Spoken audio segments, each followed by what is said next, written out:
तो पुण्यात्माओं, जब तक हम सत्संग में नहीं आते इतने हम गोबर के भूंड बने रहते हैं। गोबर का भूंड देखा होगा आपने, ना देखा हो तो बताता हूं। एक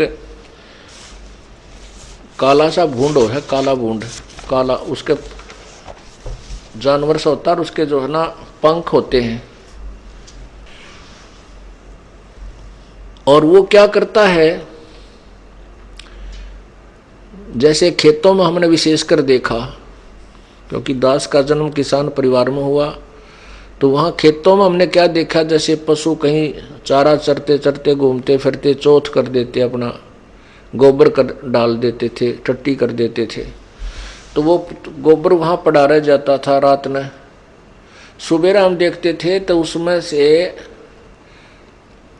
भूंड, ये काले भूंड होते हैं भंवरे जैसे, वो उस गोबर के ऊपर और रेता ला के, रेत मिट्टी, और उसकी गोली बना लेते थे, छोटी छोटी टेबलेट टाइप, गोल गोल गोल गोल, ये जो खुरमिया कैसी, और उसको अपने पंजों से ऐसे लुढ़का लुढ़का कर अपने अपने महल में ले जाते उस बिल में।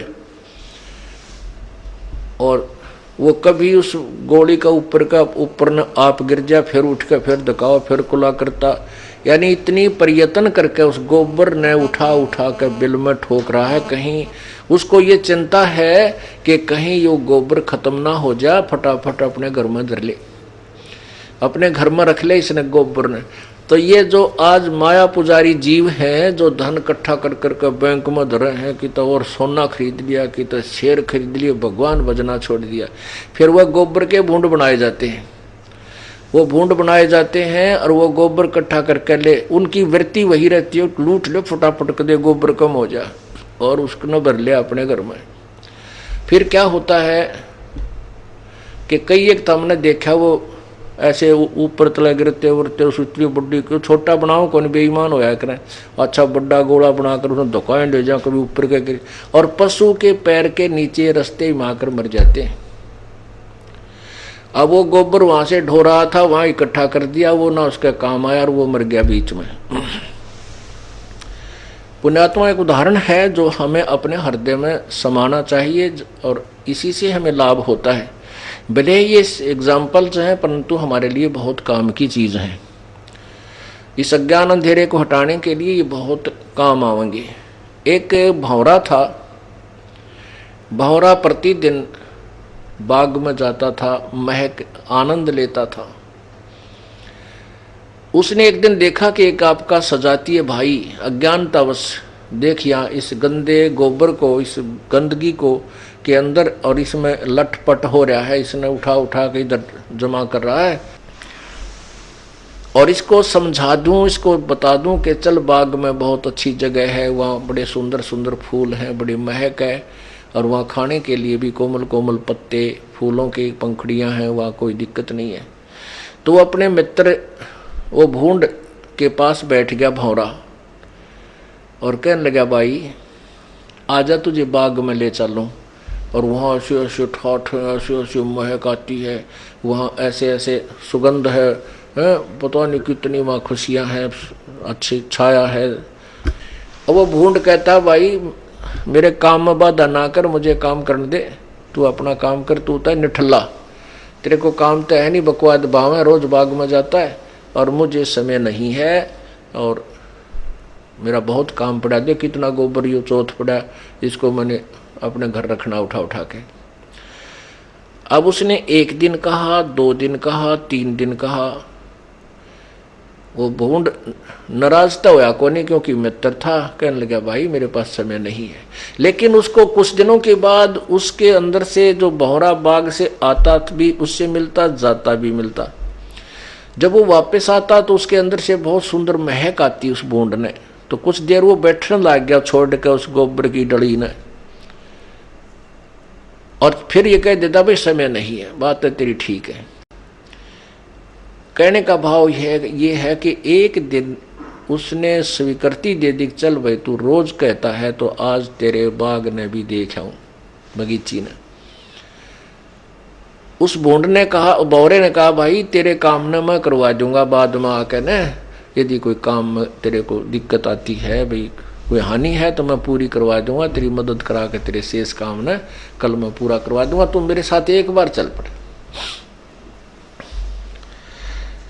अब भूंड ने सोचा भाई ये तेरा मित्र भी है और तेरे काम की पूर्ति करवा भी देगा, क्योंकि ये झूठा आदमी नहीं है। तो उसने सोचा कि ले चल आज तेरा बाग ने देख का हूँ। तो वहाँ चला गया उसने, क्योंकि अभी तक तो गंदगी में माथा मारे था। वहाँ जाकर देखा बगीचे में तरह तरह के सुगंधित फूल खिले हुए। अब भौरा भी अपने अलग से फूलों पर महक ले रहा है, और भूंड जाकर बैठ गया एक फूल पे। उसने तो पहली बार देखा था ये आनंद, और उस फूल पे इस ऐसा बैठ गया कि उठना जल्दी नहीं करा उसका।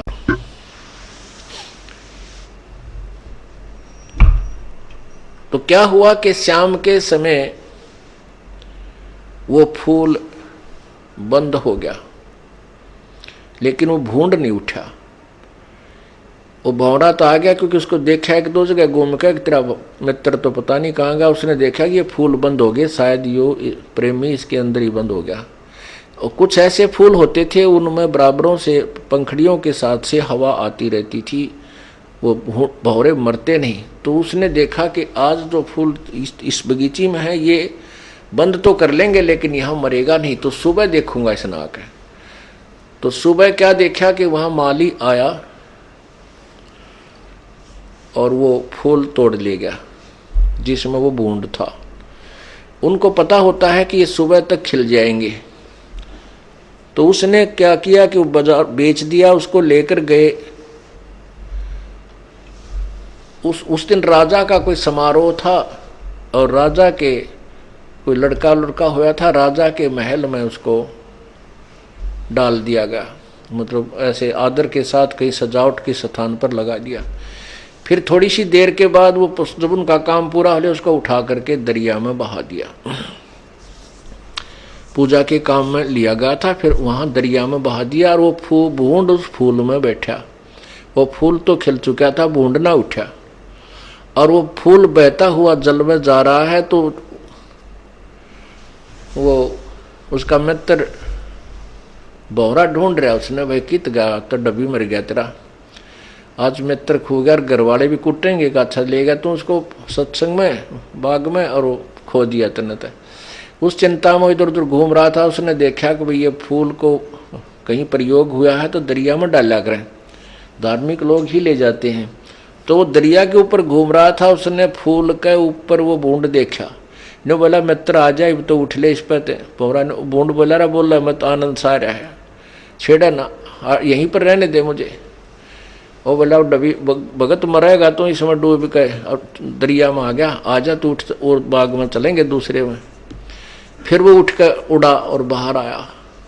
तब उस भौरे ने बताया कि बोल मैं क्या झूठ बोला करता भाई। उन्होंने बोला नहीं, आप तो कति ठीक कहा करते। तो भौरे ने कहा कि देख आज तेरी कहाँ कहाँ तू राजा के महल में भी घूमा एक दिन के आने में हैं, और भाई या दरिया भी ना देखी होगी, इसके दर्शन हो गए। कहने का भाव ये है पुण्यात्माओं, अब बहुत से भक्त हैं, बहन बेटियां भाई हैं, वो कहते हैं कि पहले तो हम बेमतलब जो ना दुखी हुए रहा करते, तीन भैंस बांध रहे थे हैं, गोबर में गोबर सारा दिन सांस नहीं आवा था हैं, वो दूध बेच दे, और दूध बेचेंगे तो थोड़ा बहुत पानी भी मिलाएंगे, या कुदरती बात है क्योंकि इनों है पूरा ना पट्टे। अरे पूरा तो भगवान पाड़ेगा जब पट्टेगा, ये दूध में पानी या मिलावट कोई 2 नंबर के काम तो नहीं। तो उधर से एक भैंस नए दूध ना हो बनवाने 1 साल, वह आधी पूंजी में चली जा, हो गया बराबर काम। या कोई बीमार होगी या मृत्यु को प्राप्त हो जाती, फिर दूसरी जोड़ते कि धन कमावांगे। वो धन तो मिलना उतना ही है जो तेरी किस्मत में लिखा हुआ। धन तुझे चाहिए तो मालिक के चरणों में आओ, कहते जय तुझे राजपाट कुछ चाहिए हमरा धर ले ध्यान। तेरे को ये भी हम ही दे सकते, परमात्मा ही एक्स्ट्रा दे सकता, तेरे भाग में कोई ना। तो अब वो प्यारी आत्मा बहन भाई बेटियां, अब जब सत्संग सुन लिया, यहाँ आते हैं रह रहकर, अब नौ कहो तेरा गजब हो, खाम का गठड़ी है, दुख की गठड़ बांधे फिर रहे थे। और बेमतलब परेशान हो रहे थे। बढ़िया काम चल रहा है, घर में बरकत होनी शुरू होगी, बीमारी हट गई है और ठीक भक्ति का समय भी मिल जाता है और अपना काम भी करते हैं। तो ये सत्संग एक बाग बगीचा है। और जो परमात्मा के दरबार में नहीं आते वह गोबर के भूंड हैं, वो माया जोड़न पर लगे रहते हैं।